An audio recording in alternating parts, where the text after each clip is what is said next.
Ei, gente, tudo bem? Eu sou Verônica Tanuri. Eu sou Kênia Oliveira. Estamos aqui hoje no Pátio Savassi para acompanhar de pertinho a peça A Vovó em Vamos Falar de Sexo. E vamos também mostrar os bastidores e tudo o que acontece antes da peça começar. E hoje o Papo de Artista é com o nosso amigo Renato Milani. Eu já tenho várias perguntas para fazer para a vovó, viu, Kênia? Eu também, estou cheia de dúvidas. Falar de sexo é sempre tão interessante, né? Muito interessante. E olha, eu fiquei sabendo que essa vovó é especialista na coisa. Sério? Seríssimo. Não, então vamos lá falar com ela que agora eu tô curiosa. Vamos. Vem com a gente.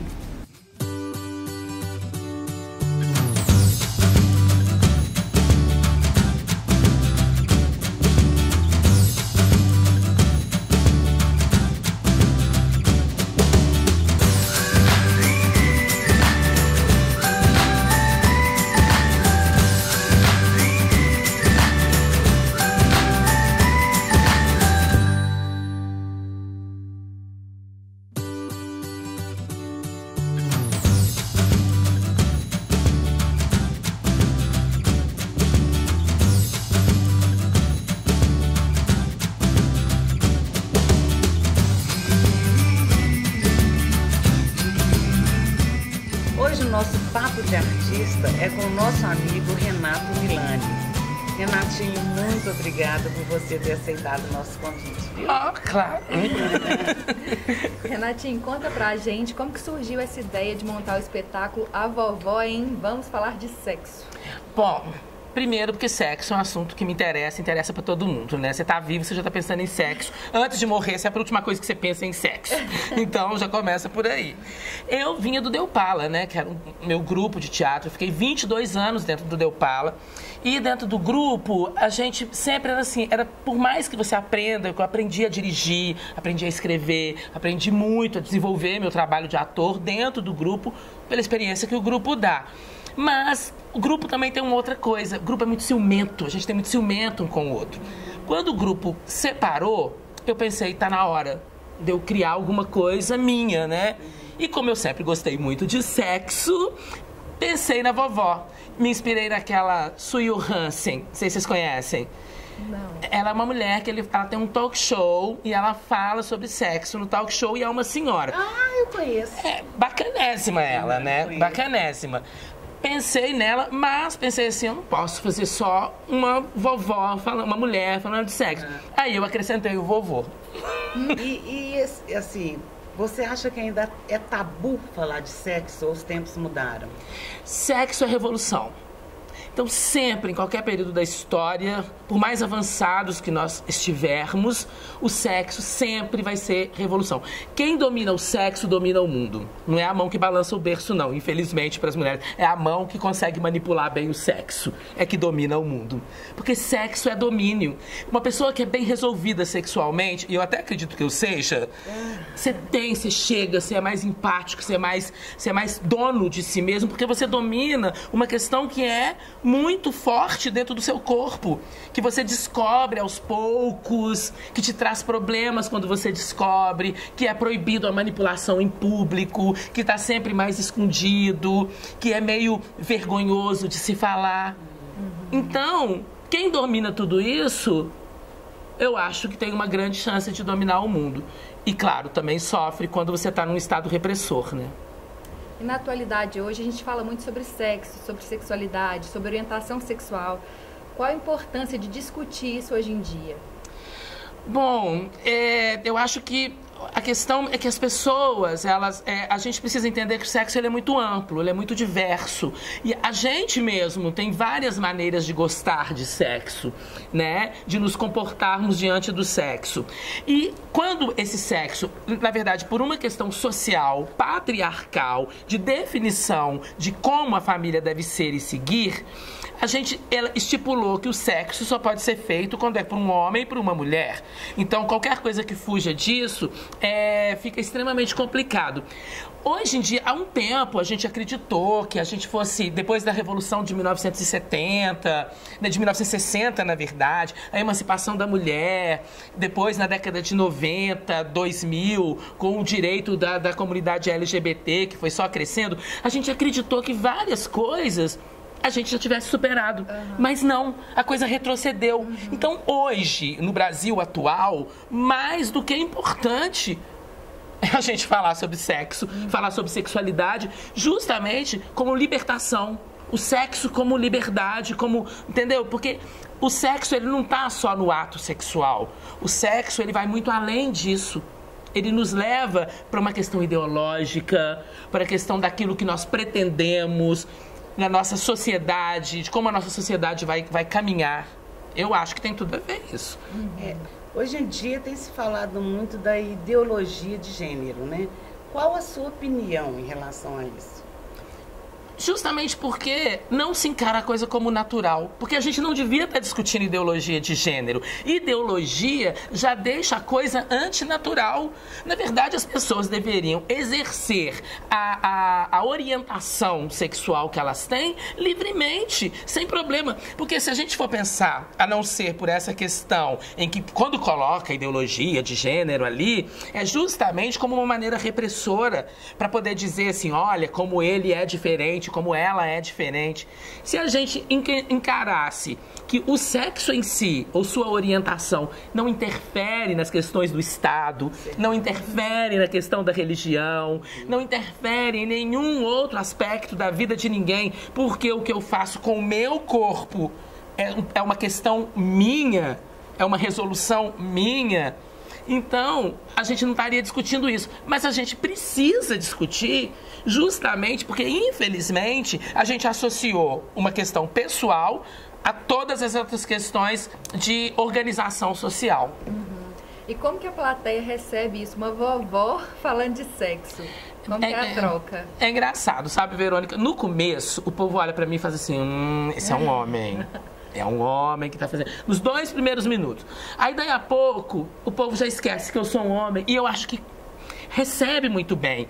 Então, mesmo, por exemplo, ontem aconteceu até uma coisa que foi muito engraçada.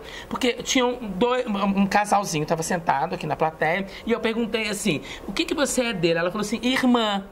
E eu tinha acabado de chamar ele de banana nanica.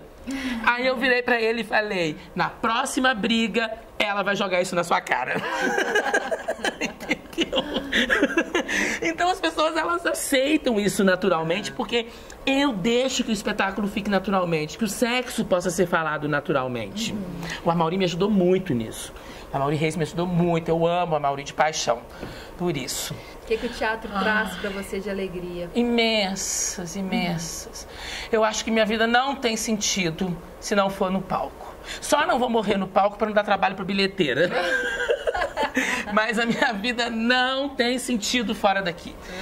Assim, eu não me vejo fazendo outra coisa a não ser sendo ator. Não me vejo, sabe? Eu gosto até de pegar de fazer uma brincadeira, porque isso até é a Dalva de Oliveira que gostava de falar. Não, acho que não, era a Cid Almeida que gostava de falar isso. Mas aí eu peguei isso emprestado dela, que eu falo assim, nasci ator, nasci artista e até hoje eu não me arrependi. Público amigo que não me esquece, quem te fala é Milani. Os meus sucessos contigo estão, os seus aplausos no meu coração. Hei de morrer como nasci, sempre atuando, sempre Milani. Você é um amante também da leitura, dos livros, né? Que livro você indicaria para um ator que está começando? A preparação do ator do Stanislavski. Eu acho que a preparação do ator do Stanislavski e depois a construção do personagem também do Stanislavski dá uma boa base para que você, inclusive, vá buscar outras coisas. Porque fala de uma construção de realismo, de teatro realista. E a gente precisa muito dessa base do teatro realista para a gente poder caminhar em qualquer outro tipo de teatro. Stanislavski, ele foi fundamental nisso para o ator. E, Renatinho, você transita no drama e na comédia, né? E aqui na nossa cidade tem uma separação de artista de gênero, né? Como que é beber das duas fontes? Bom, em primeiro lugar, eu acho uma bobagem esse tipo de separação. Uma bobagem sem fim. Né? Sim, uma bobagem sem fim. Porque a gente é ator. A gente está aqui para fazer todos os personagens.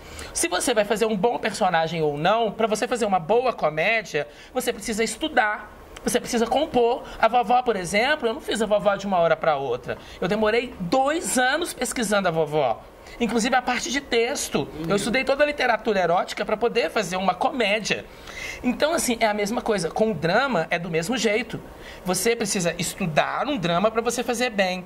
E eu gosto disso. Eu acho uma besteira esse tipo de, é teatro cabeça. É teatro comercial. Tem muito rótulo, né? Rótulo demais para uma mesma coisa. A gente está falando a mesma coisa, a gente está falando de teatro. E quando você está falando disso, a gente está no mesmo lugar, entendeu? É artista, né? As máscaras não se separam. Por que a gente se separa, sendo que as máscaras não se separam? Porque o teatro, ele é extremamente importante. A comédia, ela pode ser reflexiva, ela pode ser uma comédia que pode ser revolucionária. O drama pode ser um drama reflexivo. Então, assim, tá tudo no mesmo lugar. A diferença é, você está fazendo um bom teatro ou você está fazendo qualquer coisa. É só essa diferença que eu entendo. Bacana. Agora a gente vai fazer uma brincadeira com você. Ai, que medo. Tudo em uma palavra. Ai, que medo. Eu sempre tive medo disso. Eu falo uma palavra. Ai, meu Deus, não sai tantas besteiras. Que vier na sua cabeça. Tá. Combinado? Teatro. Prazer. Amor. Tantos. Atriz. Fernanda Montenegro. Ator. Paulo Gracindo. Aplausos. Queria, desde a hora que amanheço até a hora que eu fosse deitar. Sucesso. Ilusão. Comida. Angu com couve. Adoro. Mineirinho. O que te traz paz? Um bom livro. Um bom livro. Livro. Bom, De Profundis, do Oscar Wilde. Sexo. Adoro. Queria fazer sexo muito. Queria fazer sexo o tempo inteiro.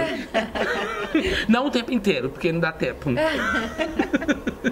Bom, agora chegou o nosso momento de desabafo. Você vai olhar para a câmera e vai falar o que mais te incomoda nas artes em geral. Sabe o que me incomoda? A burocratização da arte. É claro que a gente precisa de organizações, sempre. Porque a gente não, sozinho, a gente não consegue fazer as coisas. Agora, burocratizar a arte, inclusive em proveito próprio, é algo que me incomoda profundamente. Porque aí deixa de ser coletivo e vira interesse pessoal. E eu acho que isso é uma coisa que acontece muito aqui em Belo Horizonte. E eu sou completamente contra isso. Renatinho, muito obrigada, viu? Obrigada a vocês. Foi muito bom o papo, tá? Obrigada a vocês.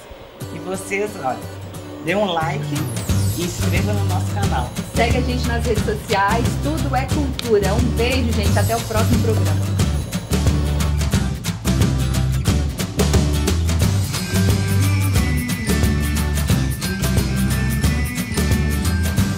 Pode parecer caduquice ou sei lá o quê, mas Adão e Eva e Chapeuzinho Vermelho têm mais em comum do que possa supor a nossa filosofia. A vovó vai ler um pequeno trecho pra vocês. Venha, Chapeuzinho, me ajude! Vem.